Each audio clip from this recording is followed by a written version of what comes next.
आज देखते हैं इलेक्ट्रोकेमिस्ट्री। ये चैप्टर 3 है, चैप्टर 3 इलेक्ट्रोकेमिस्ट्री। और इलेक्ट्रोकेमिस्ट्री में जो बहुत इम्पोर्टेंट एक टॉपिक है वो है फैराडेज लॉ इलेक्ट्रोलिसिस का। और फैराडेज लॉ, फैराडे एक साइंटिस्ट है जो लॉ दिया है इलेक्ट्रोलिसिस पे। फैराडे कई चीज़ पे काम किया और कई चीज़ों पे लॉ दिया। उसी तरीके से एक लॉ उसका इलेक्ट्रोलिसिस पर है। और इलेक्ट्रोलिसिस क्या चीज़ है हम लोग जानते हैं। एक सेटअप होता है इलेक्ट्रोलाइटिक सेल, उसमें होने वाला रिएक्शन जो क्लास 10th में भी रहता है, 11th में भी है और 12th के लिए तो ये पूरा चैप्टर ही इलेक्ट्रोलाइसिस पे। फैराडे दो लॉ दिया है, एक लॉ जिसको कहा जाता है फर्स्ट लॉ और दूसरा लॉ जिसको कहा जाता है सेकेंड लॉ। तो पहले फर्स्ट लॉ ही देखेंगे, फर्स्ट लॉ एक्चुअल में क्या चीज़ है। फैराडे कुछ काम किया, उस काम के बेसिस पे, एक्सपेरिमेंट के बेसिस पे कुछ ऑब्जर्व किया और उस ऑब्जर्वेशन के बेसिस पे ये नियम बना दिया। फर्स्ट लॉ क्या ऑब्जर्वेशन था, उसके लिए एक सेटअप बनाया। क्या सेटअप? एक इलेक्ट्रोलाइटिक सेल। इलेक्ट्रोलाइटिक सेल में बनाने का तरीका है, दो इलेक्ट्रोड आपको लेना है।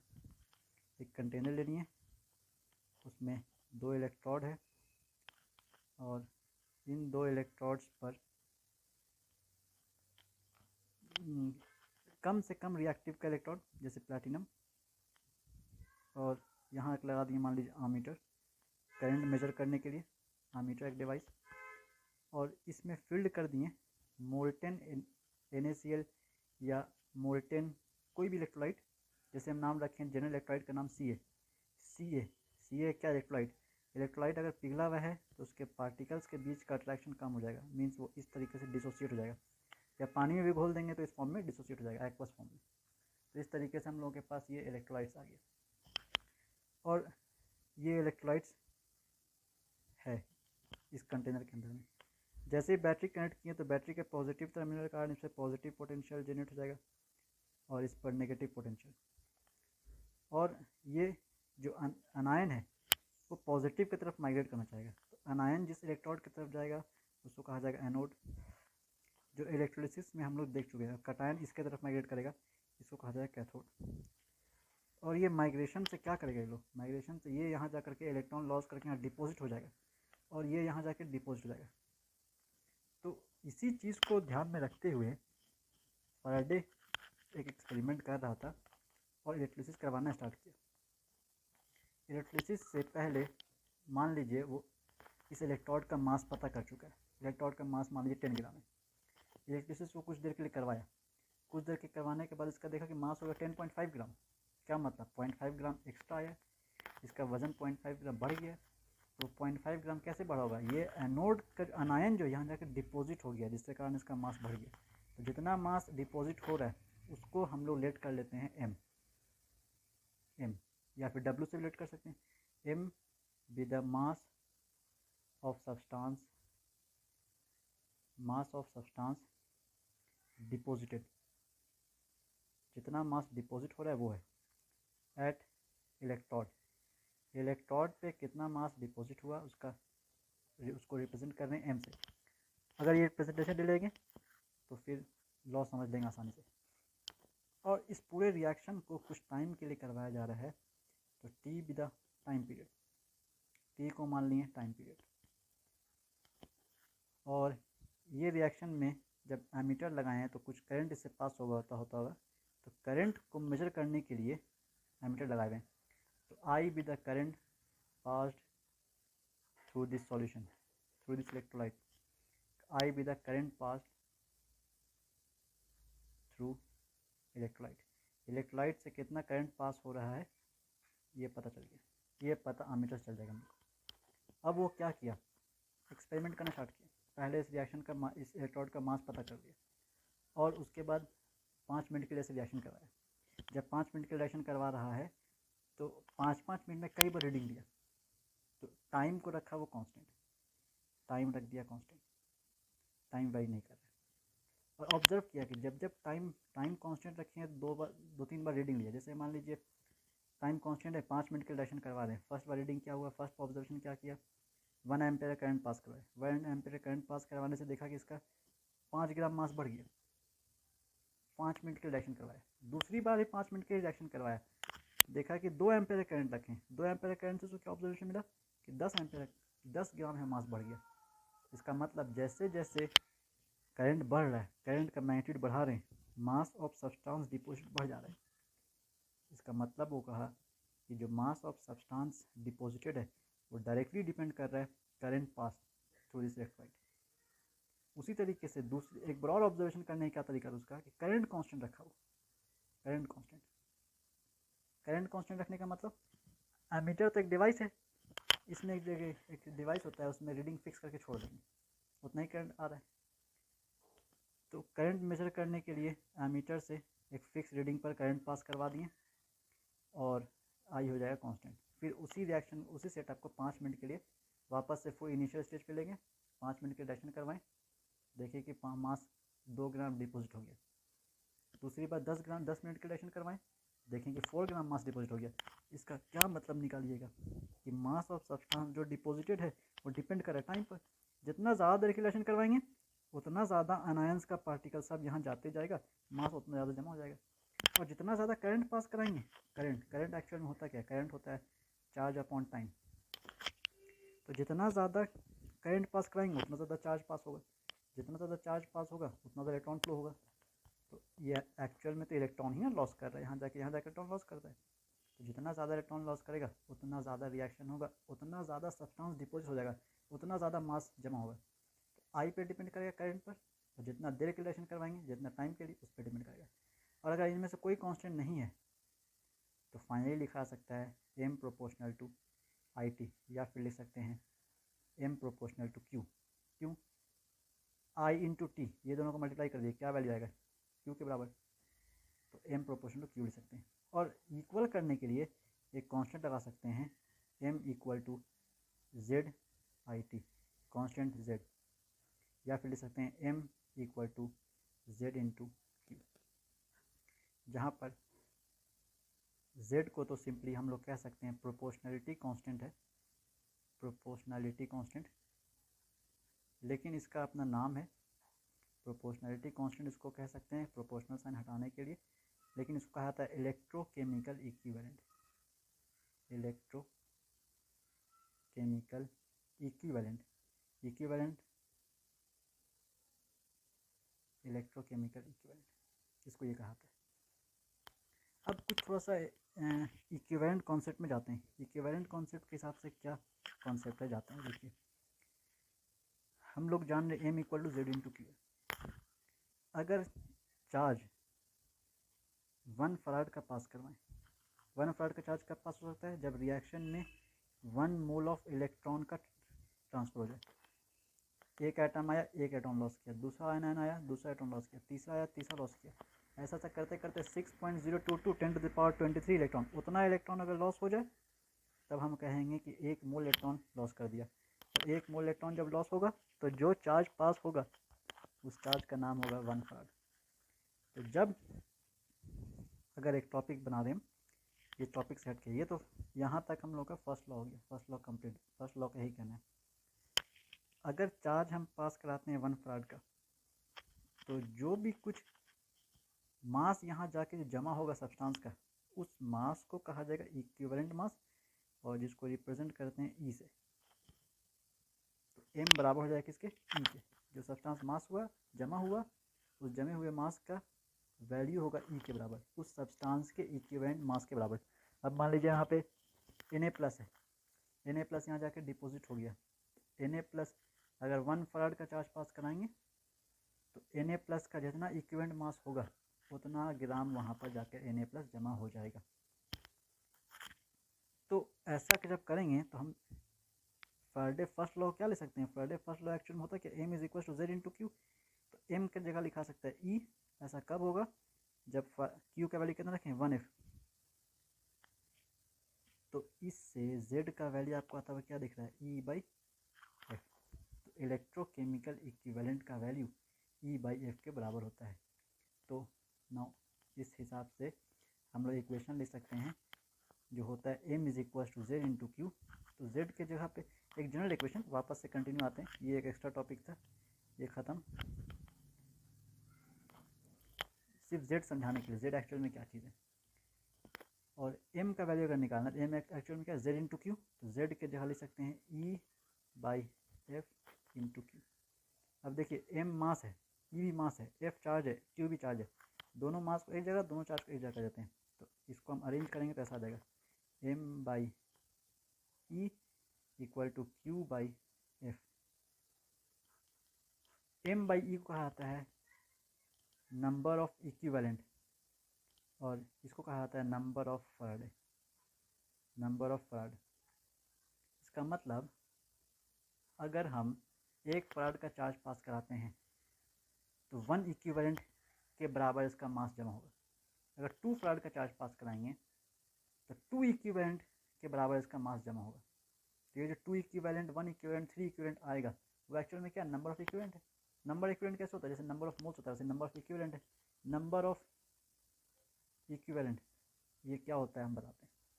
नंबर ऑफ मोल्स को हम लोग क्या लिखते थे, नंबर ऑफ मोल्स को हम लिखते हैं given mass by molar mass. तो नंबर ऑफ इक्विवेलेंट को लिखा जाता है given mass by equivalent mass. ये तो गिवन मास एक्चुअल में जो सब्सटेंस यहाँ जमा हो रहा है, जितना ग्राम जमा हुआ वही गिवन मास मान लेंगे, उस रिएक्शन का वही मास होगा। तो गिवन मास हो गया m, इक्विवेलेंट मास हो गया e। जैसे नंबर ऑफ मोल्स होता है वैसे ही नंबर ऑफ इक्विवेलेंट होता है, लेकिन नंबर ऑफ मोल्स और नंबर ऑफ इक्विवेलेंट सेम नहीं होता है, कई केस में सेम होता है, कई केस में सेम नहीं होता है। ये एक्चुअल में फैराडे का फर्स्ट लॉ का पूरा एक्सप्लेनेशन था। उसके बाद हम लोग देखेंगे नेक्स्ट सेकेंड नो नेक्स्ट हम लोग देखते हैं सेकेंड लॉ। और ये फर्स्ट लॉ में अगर एक और चीज़ बताएं, अगर मान लीजिए हम Z के ही बारे में, तो Z इलेक्ट्रोकेमिकल इक्विवेलेंट है। अब ये डिपेंड करेगा कैसे, E बाई एफ पे। F का वैल्यू तो फिक्स्ड है, F कितना होता है, F इज़ 96500 कूलम, जो बराबर है किसके, 1 मोल ऑफ इलेक्ट्रॉन के चार्ज के बराबर। 1 मोल इलेक्ट्रॉन, 1 मोल ऑफ इलेक्ट्रॉन मतलब कितना इलेक्ट्रॉन, 6.022 इंटू 10⁻23 इलेक्ट्रॉन। और एक इलेक्ट्रॉन पे चार्ज कितना होता है, एक इलेक्ट्रॉन पे चार्ज होता है 1.6 इंटू 10⁻19। अगर साइन नहीं ले रहे हैं, सिर्फ मैग्नीट्यूड इतना, इन दोनों को मल्टीप्लाई करिए, इसका वैल्यू इतना आ जाएगा अप्रॉक्स। तो F फिक्स्ड है लेकिन E फिक्स नहीं है। हर सब्सटेंस का इक्विवेलेंट मास अलग अलग होता है, तो हर सब्सटेंस का इक्विवेलेंट मास अलग है, तो हर सब्सटेंस के लिए Z भी अलग होगा।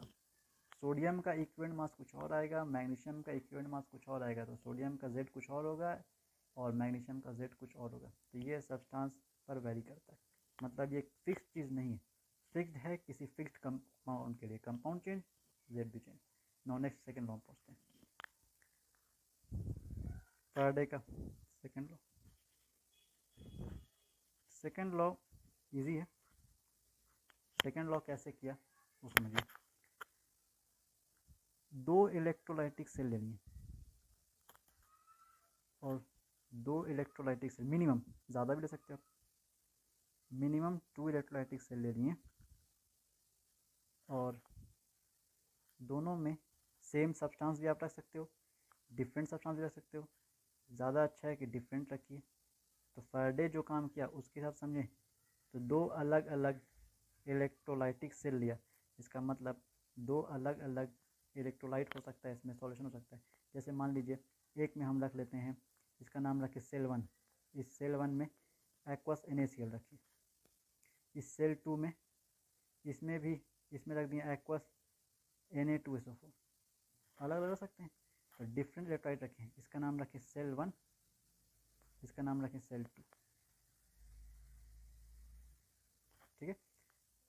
इसमें मान लीजिए ये इलेक्ट्रोड है, ये वाला इलेक्ट्रोड है, दोनों इलेक्ट्रोड को रख दिए प्लैटिनम का, इसमें भी दोनों इलेक्ट्रोड को रख दिए मान लीजिए प्लैटिनम का, दूसरा भी रख सकते थे। और इन दोनों को कनेक्ट कर दिए, इसको कनेक्ट कर दिए इससे, और यहाँ कनेक्ट कर दिए एक हाई वोल्टेज के बैटरी से। ये यहाँ है माइनस, ये माइनस है, ये प्लस है, तो इस पर आ जाएगा प्लस चार्ज, इस पर आ जाएगा माइनस चार्ज, इस पर आ जाएगा प्लस, इस पर आ जाएगा माइनस। अब एक चीज़, अगर सीरीज़ में ये कनेक्ट है सीरीज़ में, तो सेकेंड लॉ का मतलब ही है कि 2 और मोर इलेक्ट्रोस्टैटिक सेल को सीरीज़ कनेक्शन करना है, सीरीज़ में कनेक्ट कर देना है। तो सीरीज़ में कनेक्ट करने का क्या मतलब, करंट डिस्ट्रीब्यूट नहीं होगा। अगर मान लीजिए करंट फ्लो कर रहा है 1 एम्पेयर का, तो 1 एम्पेयर करंट फ्लो किया, इसमें आया, यहाँ से 1 एम्पेयर वापस इसमें आके वापस में चला गया। तो कंटिन्यूस 1 एम्पेयर का ही करंट सब में फ्लो कर रहा है, दोनों इलेक्ट्रोस्टैटिक सेल में। इसका मतलब करंट वाई नहीं कर रहा है, करंट डिस्ट्रीब्यूट नहीं कर रहा है। ऐसा नहीं कि 2 एम्पेयर करंट आ रहा है तो एक इसमें चला गया, एक इसमें चला गया। 3 एम्पेयर करंट आ रहा है तो 1 एम्पेयर इसमें आ गया, 2 एम्पेयर इसमें आ गया। अगर ऐसा होता तो ये पैरेलल कनेक्शन कहलाता, तो ये सीरीज़ कनेक्शन है।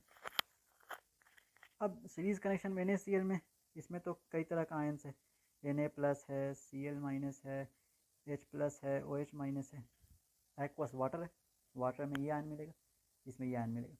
Na2SO4 में Na+ होगा, सल्फेट आयन होगा, वाटर का H+ और OH- होगा, ये सब आयंस है। और ये सब जब आयंस मूव करेगा तो कुछ ना कुछ मास डिपॉजिट करेगा। जो भी आयंस का डिपॉजिट होगा, जो मास का, जो भी सब्सटेंस का, उसका अपना कुछ मास होगा। उसके मास का नाम रख दिए हम लोग m1। और जैसे हम लोग फर्स्ट लॉ देखे थे, तो फर्स्ट लॉ में क्या था, m = E/F × IT, या m = ZIT, है ना। तो ये इसमें कुछ मास, ये मान लीजिए यहाँ जाके जमा हो गया सपोज, तो इसका अपना कुछ मास होगा, तो उसके मास को क्या नाम रखें, m1।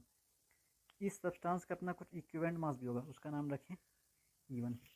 उसी सब्सटेंस का अपना कुछ इक्विवेलेंट इलेक्ट्रोकेमिकल इक्विवेलेंट भी होगा, उसका नाम रख सकते हैं हम लोग Z1।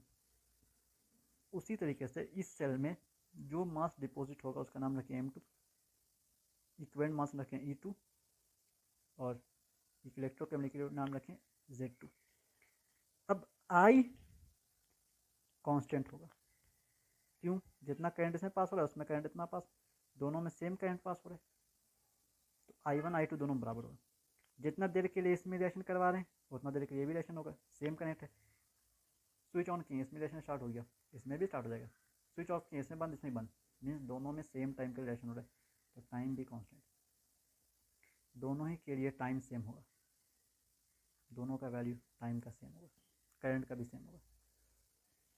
अब अगर मान लीजिए ये इलेक्ट्रोस्टैटिक सेल है, तो फैराडे फर्स्ट लॉ होल्ड करेगा, इसमें फैराडे फर्स्ट लॉ होल्ड करेगा, तो क्या लिखेंगे Faraday first law, m1 = E1/F × IT। F तो कांस्टेंट है 96500 कूलम, अभी तुरंत देखें हम लोग, F का वैल्यू 96500 कूलम, ये तो फिक्स्ड है कांस्टेंट चीज़। तो इस तरीके से सेकेंड सेल के लिए लिखेंगे तो क्या लिखा जाएगा, m2 = E2/F × IT। इसको अगर हम अरेंज कर लें तो क्या ऐसा ले सकते हैं, m1/E1 = IT/F, equation 1 for sale 1। और इसको ले सकते हैं m2/E2 = IT/F, equation 2 for sale 2। Now from equation 1 and 2 we get m1/E1 = m2/E2। तो from equation 1 and 2, equation 1 and 2 से हम ले सकते हैं कि m1/E1 का वैल्यू बराबर है m2/E2 के। दिस कंक्लूड दैट, इससे जो हम लोग कंक्लूजन निकला वो ये कि इसको हम अपोजिट करके भी, ये इससे कंक्लूजन नहीं निकला, एक्चुअल में इसका कंक्लूजन दूसरा बताते हैं। इसको हम ऐसे भी ले सकते हैं, और m1/m2 = E1/E2। अब इसका क्या मतलब हुआ, 1 से 1, 2 से 2, इसका मतलब है इससे कंक्लूजन निकला कि m डायरेक्टली डिपेंड कर रहा है इक्विवेलेंट मास पे। जिस सब्सटेंस का इक्विवेलेंट मास ज़्यादा होगा उसी सब्सटेंस का डिपोजिशन, उसका डिपोजिट मास भी ज़्यादा होगा। जैसे सोडियम का इक्विवेलेंट मास 23 है, जबकि मैग्नीशियम का इक्विवेलेंट मास 12 है, तो दोनों का इक्विवेलेंट मास, जिसका इक्विवेलेंट ज़्यादा उसका डिपोजिटेड मास भी ज़्यादा। तो सोडियम का इक्विवेलेंट मास 23, ज़्यादा मास डिपोजिट होगा, मैग्नीशियम का अगर सेल लेते हैं, मैग्नीशियम रखते हैं किसी में, मैग्नीशियम जमा होता है कहीं पर, तो मैग्नीशियम का इक्विवेलेंट मास 12 सोडियम से कम है, तो जमा होने वाला मास भी कम होता है उसका, चाहे रिएक्शन दोनों को सेम टाइम के लिए क्यों नहीं करवा दिया जाए। सेम टाइम के लिए अगर रिएक्शन करवाएंगे तो ये सब चीज़ आपको देखने को मिलेगा, और सेम करंट से रिएक्शन करवाएंगे तो ये चीज़ देखने को मिलेगा कि जिसका ज़्यादा इक्विवेलेंट मास उसका डिपॉजिटेड मास ज़्यादा होगा। Now this is second law of electrolysis, this is known as second law of electrolysis। यही एक्चुअल में सेकेंड लॉ है इलेक्ट्रोलिसिस का। तो ये था फर्स्ट लॉ, ये था सेकेंड लॉ। एक तरीके से रिलेशन भी बन गया कि एम और ई में क्या रिलेशन है, तो एम और ई में ये रिलेशन है। ओके, तो first second law first law ख़त्म करते हैं। इलेक्ट्रोलाइटिक सेल हम लोग का पूरी तरीके से फिनिश हुआ। एक बहुत कुछ इसमें आगे कुछ देखेंगे तो गैल्वेनिक सेल देखेंगे, गैल्वेनिक सेल में आगे पढ़ेंगे जो इस चैप्टर का सेकंड पार्ट है। तो आज इसको यहीं पे एंड करते हैं। Okay, thank you. कोई अगर प्रॉब्लम हो तो क्वेश्चन में ज़रूर पूछ लीजिए, डाउट्स है तो बता दीजिए, कोई समझ में नहीं आया तो कमेंट सेक्शन में बता दीजिए, और इसको एंड करें।